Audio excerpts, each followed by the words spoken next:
We're back to the booth. We are back to the booth. Again, with a deck in the focus. Yes. It's Tannuk.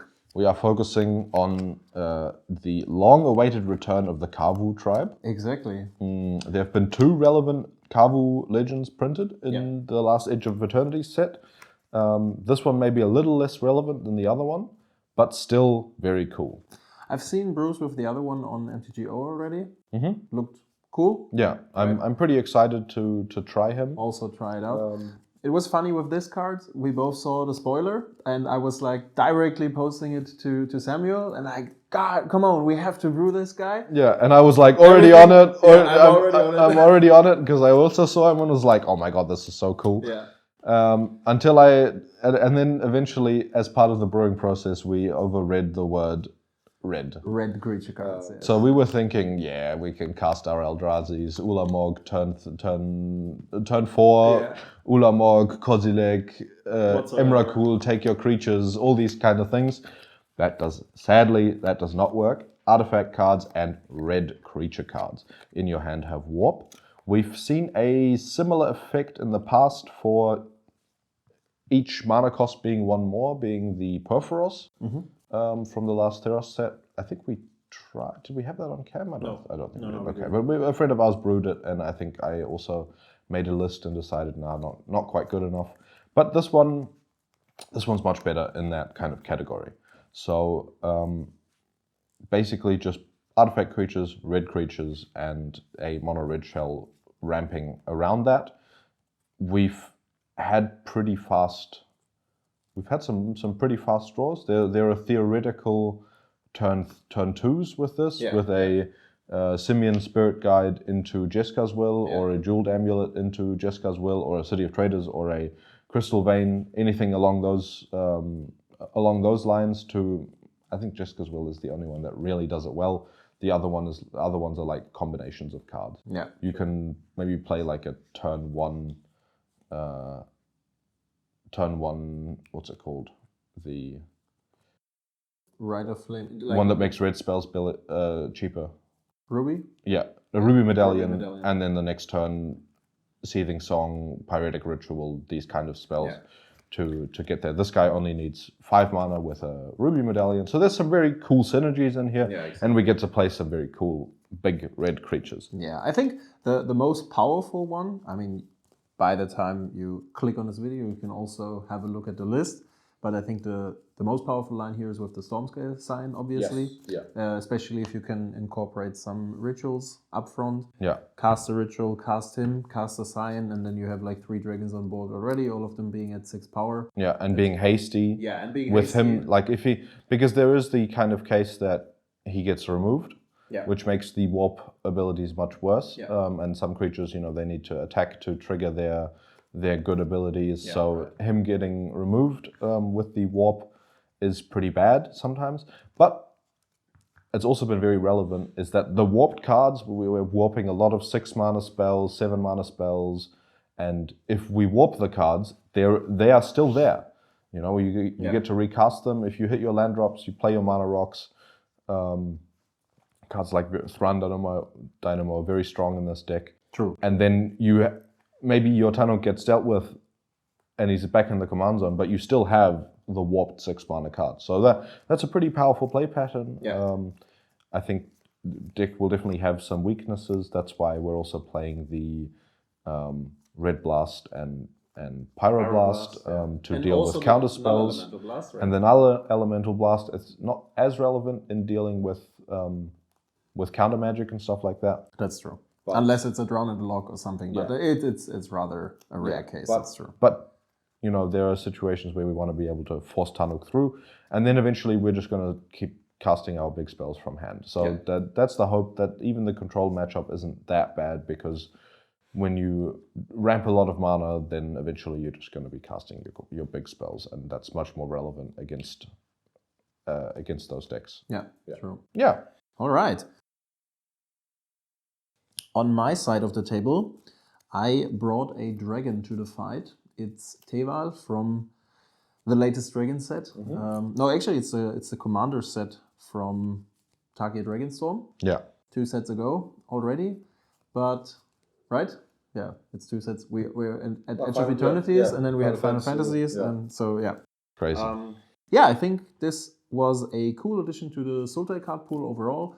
It has an interesting ability, I think. So my concern about the card was at first that it doesn't do anything once it enters the battlefield. So you have to wait for the attack trigger. Then again, you have the Phyrexian Altar combo here with the Gravecrawler, which I think is quite cool. And obviously you also feature Nadu combos and stuff like this. And, you know, apart from being very much in love with Temur, I also love to play SULTAI decks.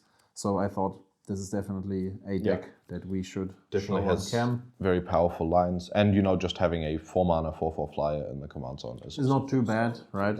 And yeah, you have some... If you look online, there are some strategies around Insidious Roots and stuff. Some lists even try to bring in the Dredger's Insight combo, but I think that's a bit too clunky because then you end up with like 3 or 4 mana, 3 or 4 card combos actually, and that's nothing I'm looking into. But you know, back then we had when the partner rule was still active, or like it was played the way it was supposed to be. I had this deck which I called SULTAI Toolbox. Yeah. With Thrasios and Rayhan. Yeah. And that was actually like a pot deck that tries to get rid of Thrasios and like 2-drops or 3-drops, developing the board into more powerful creatures. It's not comparable to that, but it goes in a similar direction, you know, like occupying. You have a demonic tutor and you have a bunch of green tutors, so you get to put some more utility creatures into the lineup, and especially because they've just been getting better. The card pool is strong. You have a Psychic Frog, you have a Tameo, you have all these kind of cards. Yeah. And yeah, we're looking forward to seeing some of them. Yeah, I hope so too.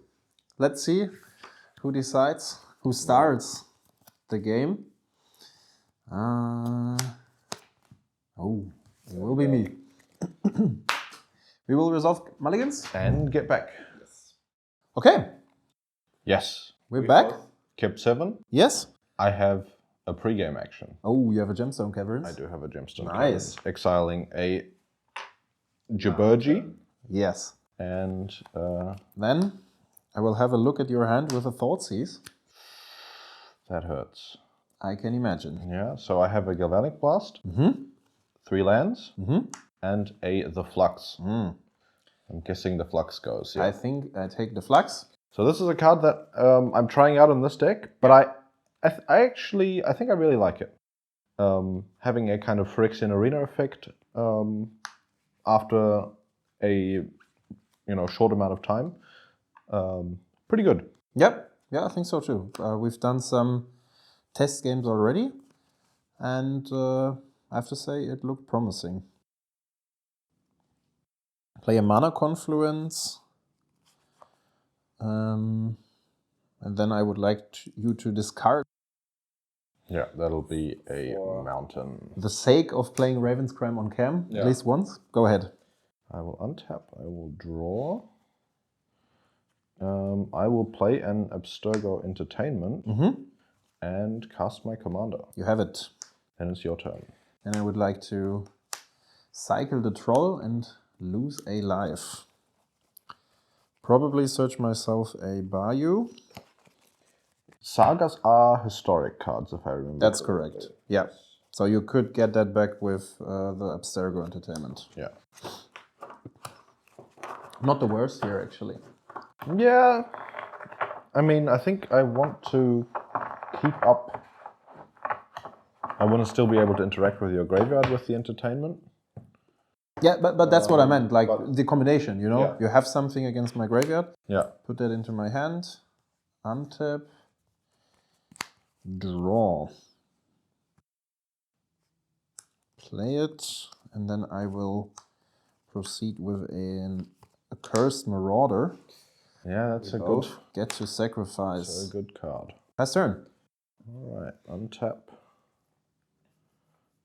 Draw. I will pick up my hand again. Sure. I will play a mountain and pass. So you have a discharge that's not yet active. That's true. I will proceed with a fetch, and I will cast my chef. Pretty strong. I think so too. I will find a swamp, and then I will pass the turn. Okay. We'll draw a card. Let me just check. Did I subtracted for that? I think I did not subtract for the mana confluence, right? Yeah, you were at 17 and Yeah. you lost 2 life that turn. Okay, I think that is worthy of a sandstone needle crack. I will play an ancient copper dragon. Oh, One of the spicy cards that we are allowed to play in this deck. yeah. And I think it's pretty good because it gets to block your commander as well. Yeah, that's true. I'll pass the turn. Okay. I will draw for turn. That's not quite what I was looking for. And especially because I get to blank cards like Abrupt Decay and Fatal Push. Not sure if Felix has any of those, but you know, there's definitely a lot of removal spells that don't hit a 6 mana, 6/5 That is true. dragon.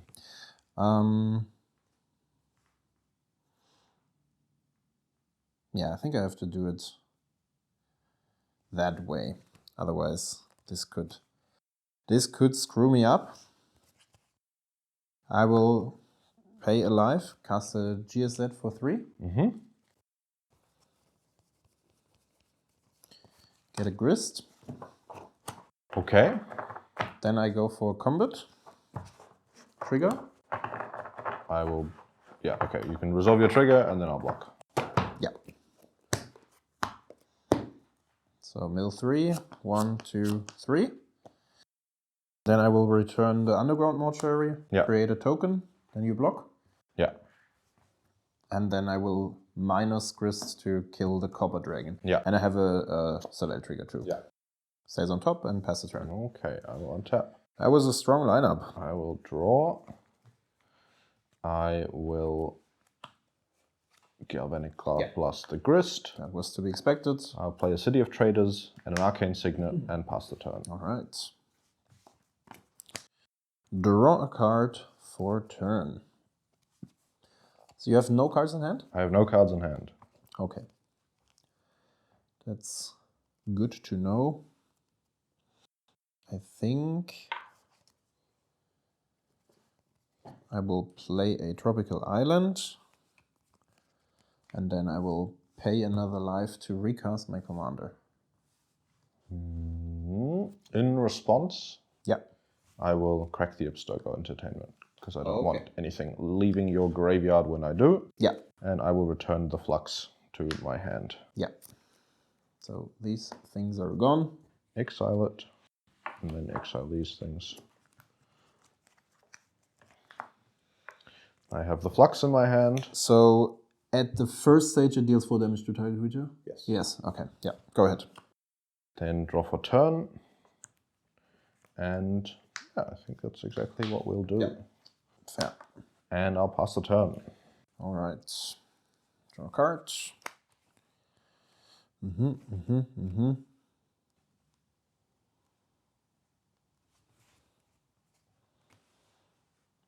Have a land. I will play 6. That's a good card. Yeah, not anymore. And a Birds of Paradise. Pass the turn. Untap. Draw. Trigger. That is unfortunate. Ah, it is indeed. We have... So you have 2 6 mana. And no land drop, it seems. Yeah. So I think what we will do, so this will stay in exile. Yep. Is we will cast a... No, we will do it this way. Vessel of Necessity. Cast a Chandra. Oh, okay. Downtick the Chandra to kill the 6. Yeah. And then cast a Vessel of Volatility. Volatility. Necessity? And pass the turn. Is there even... I'm not sure. Sure. Maybe I was just talking trash. Trigger. Put away a Blooming Marsh and then paying a life, recasting my commander. Yes. Go ahead. All right, I will untap. I will draw for turn. I will trigger the Flux and have a land. Yeah, but I have to. Yeah, I have to get rid of the City of Traders anyway. So I will float 2. Yep. Play the Great Furnace, and then uptick the Chandra. Deal 2 damage to you. Yep.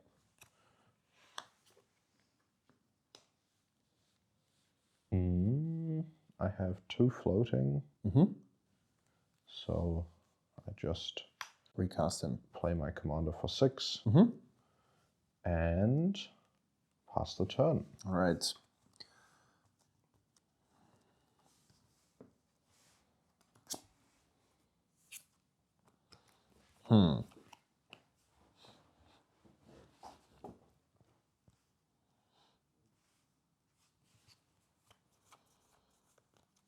You're on 20.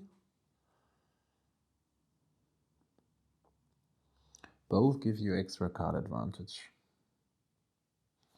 But I think Chandra is a bit better. I will attack Chandra, trigger. 1, 2, 3. We'll take the woodland. Yes. Get a zombie. He triggers on just card, right? On any card. Yeah. Leaving the graveyard, yeah. My Chandra is dead.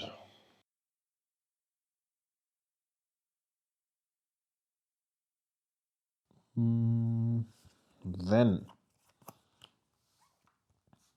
I'm going to cast a Fiend Artisan.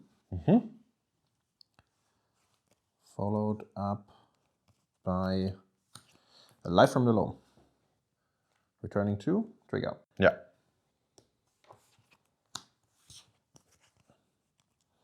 And then I will play the Verge. Actually, I will play the Blooming Marsh. Did you not just play the Shifting Woodland? No, that comes from him. Ah, okay. Yeah. That was the trigger, and then I pass the turn. Okay, I will untap. All right, now we got to start finding something. So I will draw for turn. You should, yeah. And trigger Flux. An Arena of Glory is not too bad. I will play it. I will, for 3, warp in a Caves of Chaos Adventurer. That's powerful. So I will take the initiative, get a mountain in my hand.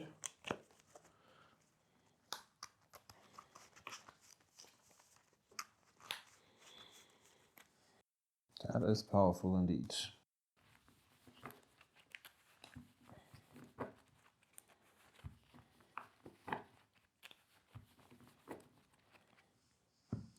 And then I will go to combat and attack with it. And I have a trigger. I exile a Jeweled Amulet. And then you can block.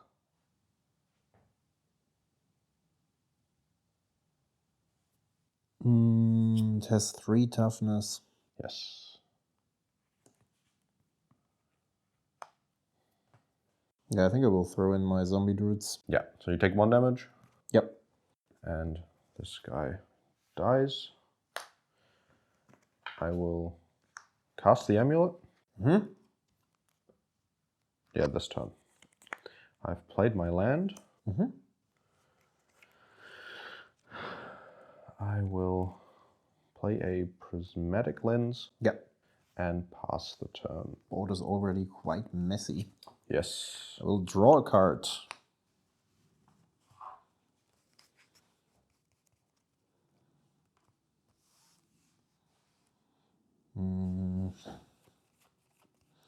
I'll play the land. So if you have an answer for the Fiend Artisan, you would have already played it. You know my card in hand. Which is? A mountain. A mountain. From the initiative. Oh, yeah, right. Yeah, thank you.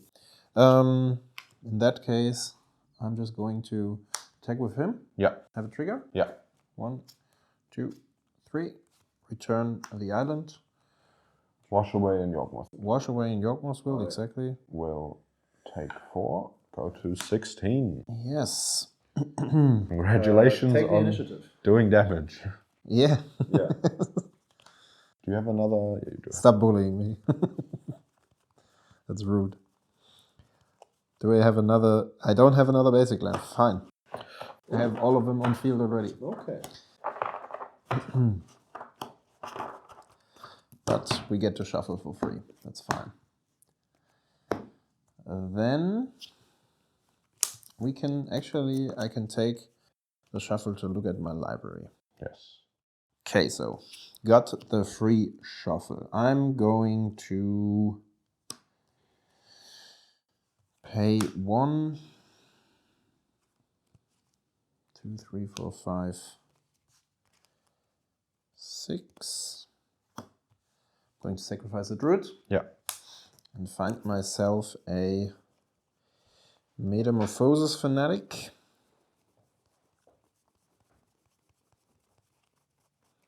That's quite a strong line, actually. If you have that much mana, Exactly. That's. I mean, I think Fiend Artisan is a cool card, yeah, especially as just like a damage dealer in your deck when you have a big graveyard.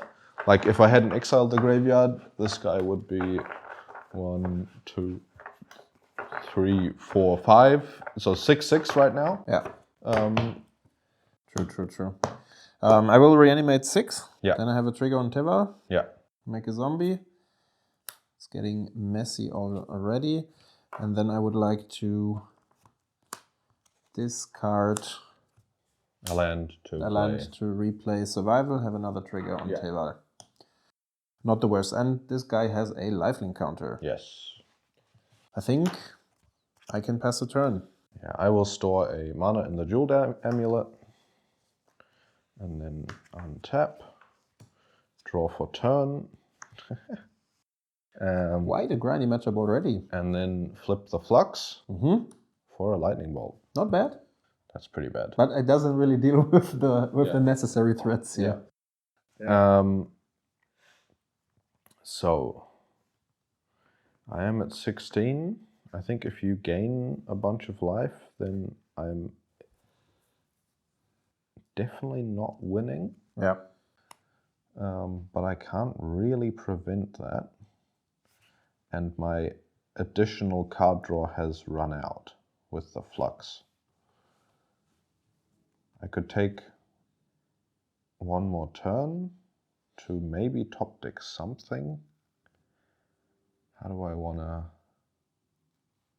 interact with that then?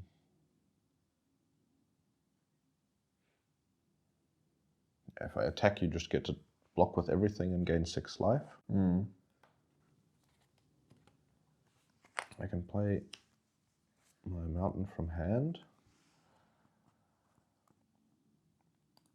I guess the... Wait, what is the card that this card revealed? The Lightning Bolt. The Lightning Bolt. Okay, because you just flipped it. No. I'm thinking where to shoot it. Guessing the Fiend Artisan is the most relevant card to shoot with it. I could go face as well, but you have the lifelink creatures in play, so I will shoot the Fiend Artisan. Yeah. Fair enough.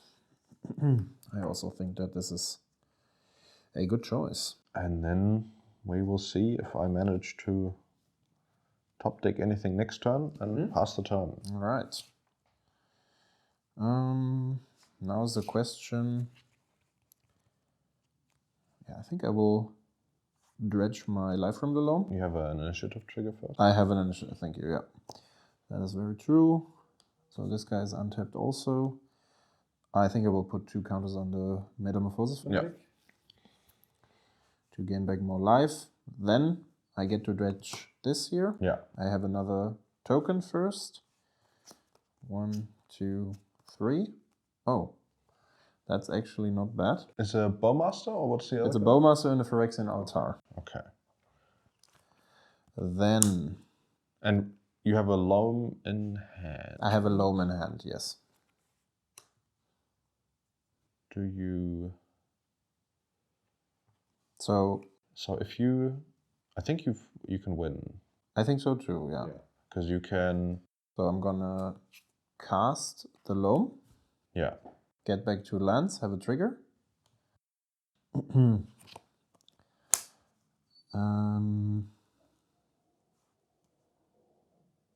then I can woodlands the Fiend Artisan. Are you actually... Yeah, to get a Gravecrawler. Because, okay, by the time I copy this, you cannot bolt it. You already bolted, never mind. So, yeah. And then I'm going to activate it for 2. Yeah, sorcery artifact. Sorcery artifact creature instant, exactly. Yeah. Then I get rid of 1 zombie. Yeah, get the Gravecrawler. I'm just showing it for the guys. So you have a Gravecrawler here. Going to shuffle that one. And then I can play the Phyrexian Altar by discarding a land, using 6 ability, have another zombie druid, and now, I mean, I'm not winning on spot, but You have infinite 2/2s. I mean, no, never mind. I do. You have infinite 2/2s, and you can... I can draw my whole library, because I have also infinite mana. So you sacrifice the Gravecrawler to make 1 black. Yeah. And then I repeat it. And you have infinite zombies to make infinite mana. Exactly, I have infinite mana, and the last thing I can do is discard that to cast Yawgmoth, and then I can actually draw my whole library. Well, you can draw 8 cards, but you can... Oh, right. You can go until you get a creature, and once you get a creature, you can discard it to survival to find any other creature. Well, but what I need is... Let me have a look here. What I usually need for the loop is Tritonian Nightmare in addition to the Orcish Bowmaster. Draw another one. So 2 counters on this guy. 3 counters. 4 counters. 5 counters. Does this get me anywhere? Still no creatures. 6 counters. Okay, he's dead. Yeah. He was dead on 5 already, but... Well, I can go for combat first. Yeah. I take... These? Yeah, that is 6, 7, 8, 12 damage. I'm at 4. 3. And now you can just replay lands to cast the Bowmaster from graveyard again. Yeah. Yeah. Exactly. Okay. Good. There we go. Very grindy game 1. Yeah, but I get to be on the play this time. Yep. And we will get back after shuffling and doing all the other things. Yes. So, see you in a bit. Okay. Right. We have both kept 7. Yes. I have a cool hand. I have a very skeptical hand. Some people will say they definitely don't keep it, but you know, we've done some testings before, and I think I have some cards that are good against you. So I have a Shinka, and I will cycle for an Oliphant. Nice. Pass. So you're ready for my enemy dead. I don't think that's that much of a problem if you do. I will first have a look at your hand. Okay. You will see some cards from the last game and some cards not from the last game. We have 2 lands, a Ruby Medallion, a Red Elemental Blast, the Flux, and Dracuzeth, Maw of Flames. Ruby Medallion. I think we need to get rid of the Ruby Medallion.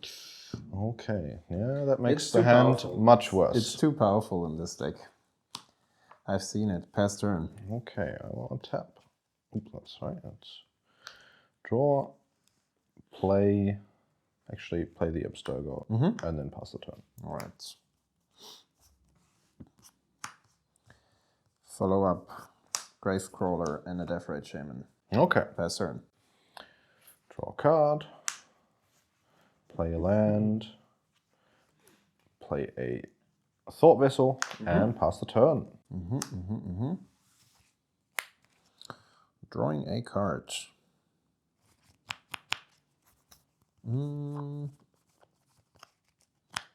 I will attack first. Take 2.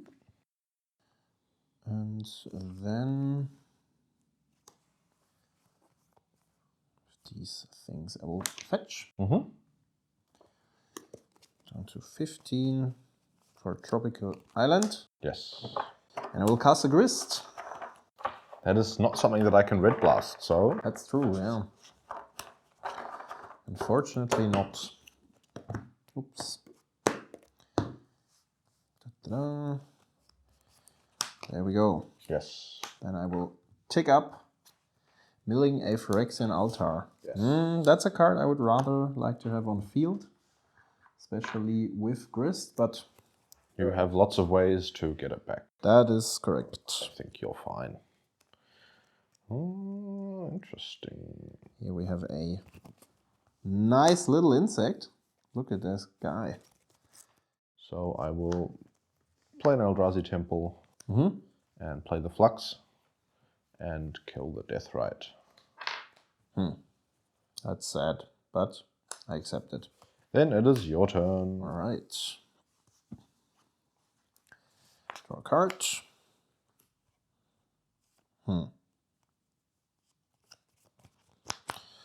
Yeah, I think in order to...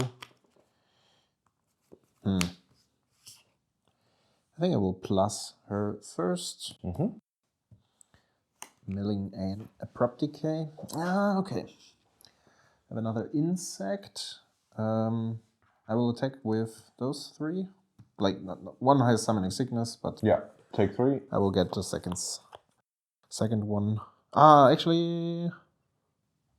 Never mind. Not with the insects. Okay. Never mind. Okay. I will cast a Life from the Loam to get back my Polluted Delta.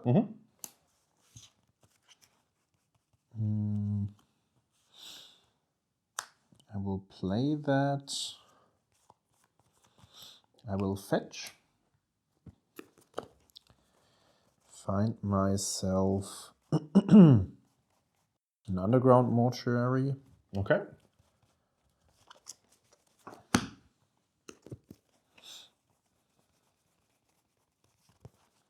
There we go. Have a trigger.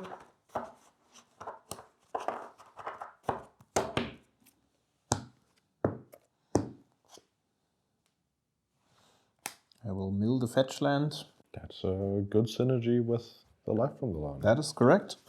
And I have another good synergy. I have a Hogak. That's pretty strong, yeah? Yeah, so exiling those 5. 1, 2, 3, 4, 5. Yeah. Leaving Life from the Loam and the 2 lands. So we have Hogak back. Okay. Finally. I will draw a card and uptick the Flux for a mountain. Not bad.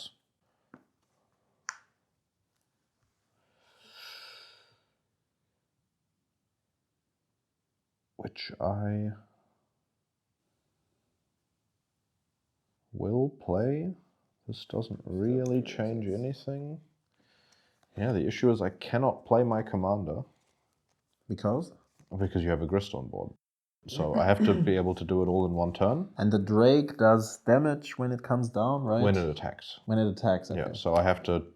This is a combo that needs to work together. Yeah. So yeah, taking the Ruby Medallion has cost the game, likely, but we will see. Maybe I still find something that I can do. Be that.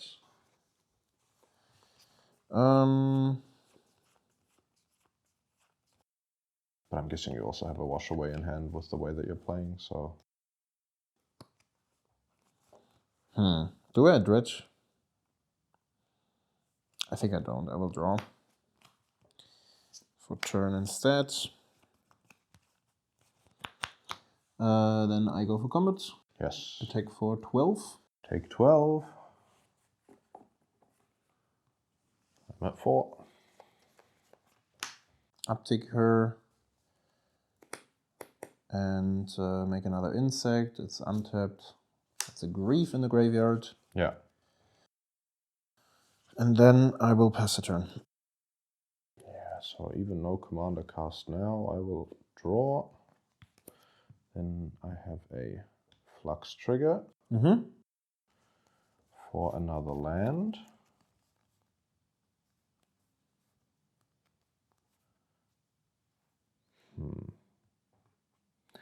Yeah, I have to attack. There's no, I mean, no, there's no way to get out of it. So I could now